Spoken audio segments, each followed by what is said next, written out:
Quiero ser muy clara. Este fragmento en realidad no nos da ninguna evidencia de que Jesús estaba casado o no estaba casado. Ya es demasiado tarde. De hecho, la información histórica más fiable no nos dice nada sobre el tema, y este hallazgo no cambia la situación. Ahora sí, siempre podemos preguntarnos, ¿cuándo fue que los cristianos hablaron por primera vez sobre si Jesús estuvo casado o no? ¿Quién fue la primera persona, por ejemplo, en decir que Jesús no estaba casado? Lo que yo recomiendo a los cristianos en la tradición es que sean capaces de entender que no sabemos si Jesús estaba casado o no.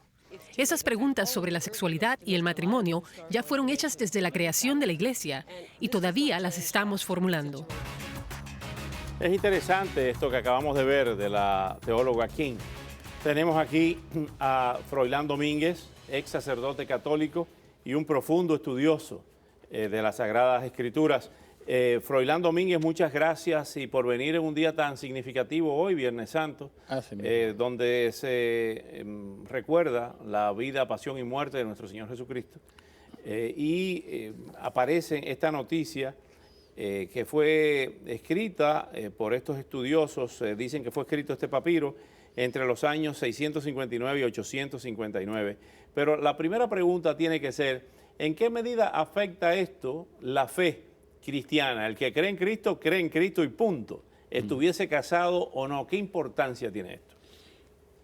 Algunas veces este tipo de noticias o circunstancias sí estremecen a aquellos que no tienen una fe sólida o informada, pero como tú muy bien dices, al que tiene su fe establecida no le lleva de mayor relevancia. Pero por otra parte, pensemos que la Biblia, las Escrituras y la vida de Jesús y toda la vida de la Iglesia de primera hasta nuestros tiempos es una de las historias más estudiadas y más escudriñadas del mundo.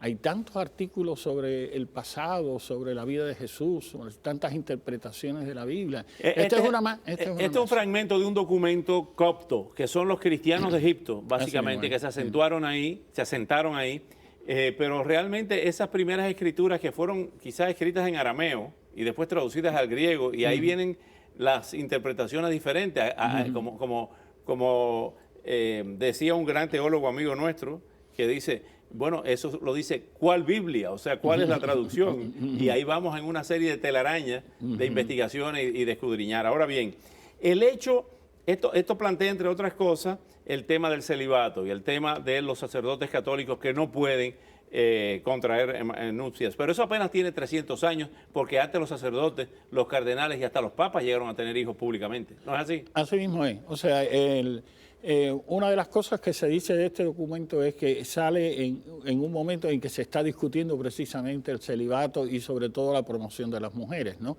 dentro de la Iglesia. Y por lo tanto es demasiado bueno para ser cierto, algo por el estilo, es lo que estamos diciendo en la actualidad.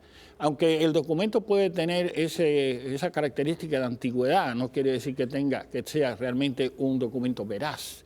No hay nada anterior a ese documento que hable de la presencia de una mujer esposa de Jesucristo. También tenemos que tomar en cuenta, y me corrige si me equivoco, que Cristo hablaba en parábola muchas veces.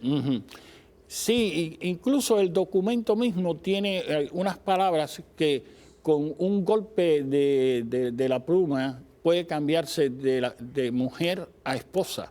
Entonces también hay que ver si eso fue una falsificación o no, aunque no tengo por qué dudar de que sea un documento de la época y que la tinta que se usó para escribir el documento era una tinta común para los escritos de la época desde el siglo II antes de Jesucristo hasta el siglo IX. Dice que es auténtico el documento, 13 investigadores de Columbia, de Harvard y de MIT. Ajá. El hecho de que sea ya después del año 600, ya la Iglesia no lo considera tan relevante, aun cuando diga todas estas cosas, porque no está tan cercano a la figura y a las tradiciones habladas cercanas a Jesucristo. A los 700 años ya es un tiempo demasiado largo. Hay otro tema que no quisiéramos perder la oportunidad de tenerlo a usted aquí. La próxima semana se canoniza a Juan XXIII y a Juan Pablo II. ¿Considera usted que era un acto de justicia canonizar a Juan XXIII, el famoso Papa Bueno? Y en el caso de Juan Pablo II, ¿qué interpretación le da a usted? Son figuras relevantes, figuras que tienen rasgos de santidad. Todos los santos han tenido también cosas que son discutibles, ¿verdad? Pecados de humanos. Sí, es el pecado del hacer y tratar de hacer, en contra del pecado de no hacer nada. Y estos dos fueron bastante novedosos en su papado. Juan XXIII abrió el concilio. La historia de la Iglesia es la historia de los concilios. Juan XXIII será más recordado que muchos papas de lo que nosotros conocemos. De lo que nosotros conocemos. Froilán Domínguez, como siempre, muchas gracias por venir esta noche.